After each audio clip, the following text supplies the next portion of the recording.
السلام علیکم ورحمۃ اللہ وبرکاتہ۔ ناظرین، امید ہے کہ آپ تمامی حضرات خیر و عافیت سے ہوں گے۔ آپ جو میرے داہنے جانب بیٹھے ہوئے دیکھ رہے ہیں،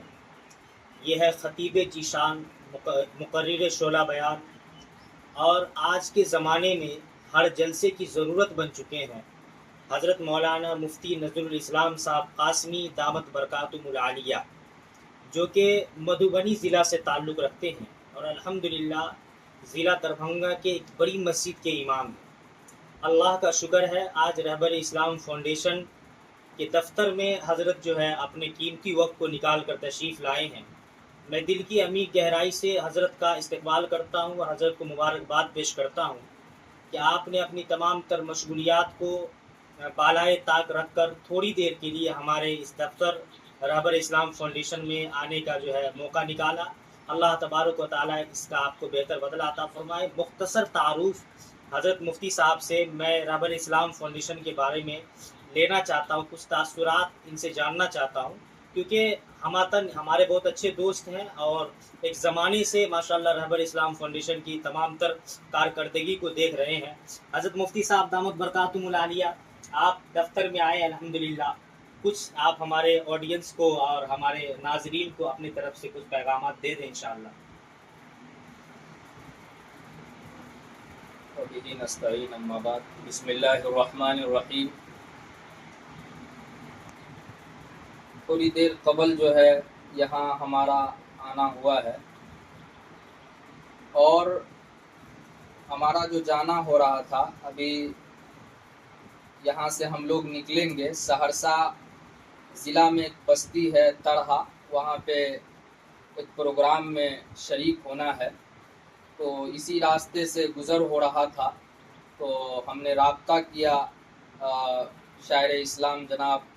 زاہد وفا صاحب سے بات چیت ہوئی اور انہوں نے کہا کہ تھوڑی دیر کے لیے جو ہے آپ رہبر اسلام فاؤنڈیشن کے جو آفس ہے اس میں آ جاتے تو میرے لیے بہتر ہوتا۔ ہم نے بھی لبیک کہا۔ میں کافی دنوں سے رہبر اسلام فاؤنڈیشن کو جان رہا ہوں اور جو کام ہے ان کاموں کو بھی میں اپنی نظروں سے دیکھ رہا ہوں، لیکن جب میں یہاں آیا تو یقین مانیے میں ان کاموں کو دیکھ کر میرا دل باغ باغ ہو گیا اور میں بہت خوش ہوا۔ وہ اس لیے خوش ہوا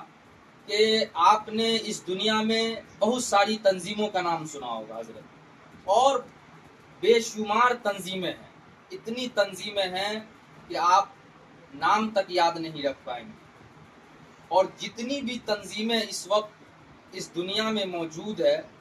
تو تنظیم کے اغراض و مقاصد بھی لکھے جاتے ہیں اسی وقت، لیکن جب آپ دیکھیں گے تو وہ اغراض و مقاصد جو ہیں وہ صرف اور صرف کاغذ پر تحریر ہوتے ہیں۔ ہم نے یہ محسوس کیا ہے اور ہم نے یہ دیکھا ہے، مگر الحمدللہ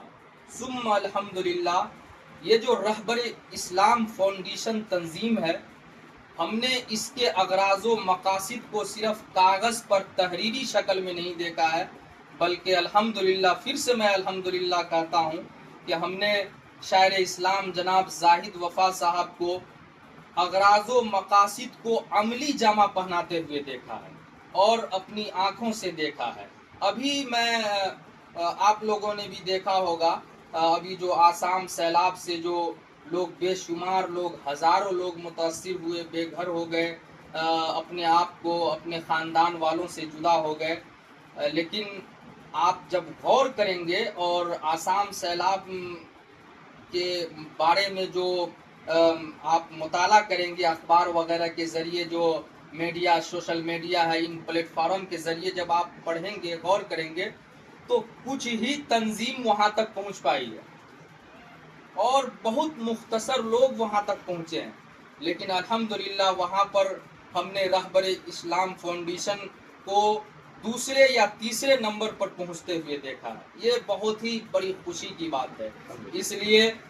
یہ تو ایک کام ہے، اس کے علاوہ اور بھی جتنے مقاصد اس تنظیم کے ہیں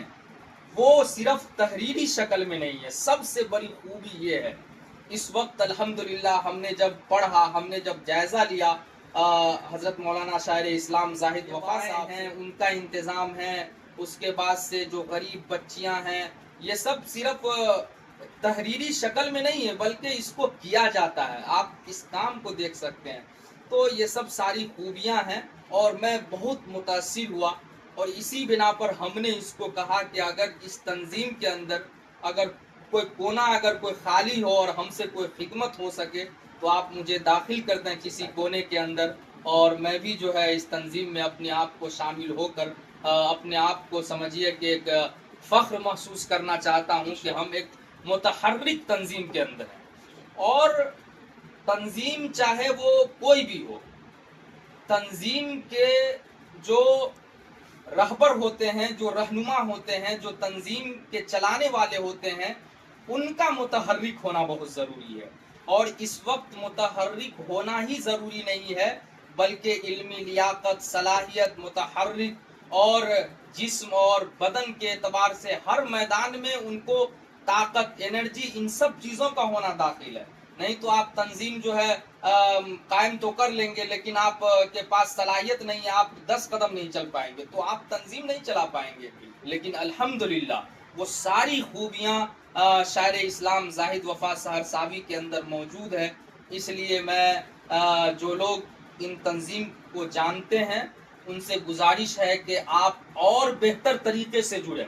اور جب جب اس تنظیم کو کوئی چیز کی ضرورت پڑتی ہے اس وقت آپ لبیک کہیں، اور جو لوگ نہیں جڑے ہوئے ہیں تو جڑے ہوئے ساتھیوں سے، احباب سے اور بزرگ حضرات سے گزارش ہے کہ آپ جو ہے دوسرے لوگوں کو اس تنظیم سے باخبر کرائیں اور ان سے جوڑیں، اور اس تنظیم کے جو فائدے ہیں جہاں تک ہو سکے اس کو وسیع سے وسیع تر کیا جائے، بس میری یہی خواہش ہے۔ اور میں بہت متاثر ہوا، میں بول نہیں سکتا ہوں۔ ابھی آسام سیلاب کے متعلق جو میں نے اس تنظیم کو دیکھا، سمجھیے کہ یہ بہت بڑی بات ہے،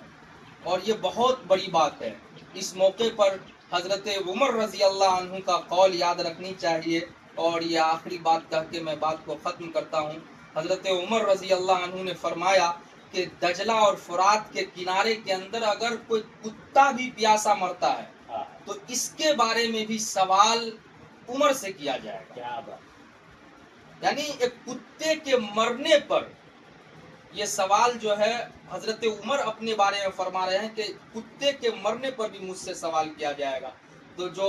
اہل خیر حضرات ہیں، جو اس طرح کے لوگ ہیں، سماج کے سوشل ورکر حضرات ہیں، ان لوگوں سے گزارش ہے کہ آپ اس تنظیم کے شانہ بشانہ کھڑے ہوں اور شاعر اسلام جناب زاہد وفا صاحب کے قدم سے قدم ملا کر کے اس تنظیم کو پروان چڑھائیں، اور مزید ترقیات سے اس تنظیم کو آپ لوگ سرفراز فرمائیں۔ آمین یا رب العالمین۔ جزاکم اللہ خیر و احسن جزا۔ ناظرین، یہ تھے ہمارے رفیق محترم، ہمارے بڑے بھائی، ہمارے سرپرست بھی مان لیجیے، حضرت مولانا مفتی نذیر الاسلام صاحب القاسمی دامت فیوزہم، جو بہترین انداز میں رہبر اسلام فاؤنڈیشن کے تمام تر کاموں کو مختصر انداز میں آپ کے سامنے رکھے ہیں۔ اور بھی بہت سارے کام ہیں۔ میں آپ سے اور آپ تمام ناظرین کے سامنے اللہ کو حاضر ناظر کر کے یہ وعدہ کرتا ہوں کہ حضرت مولانا مفتی نذیر الاسلام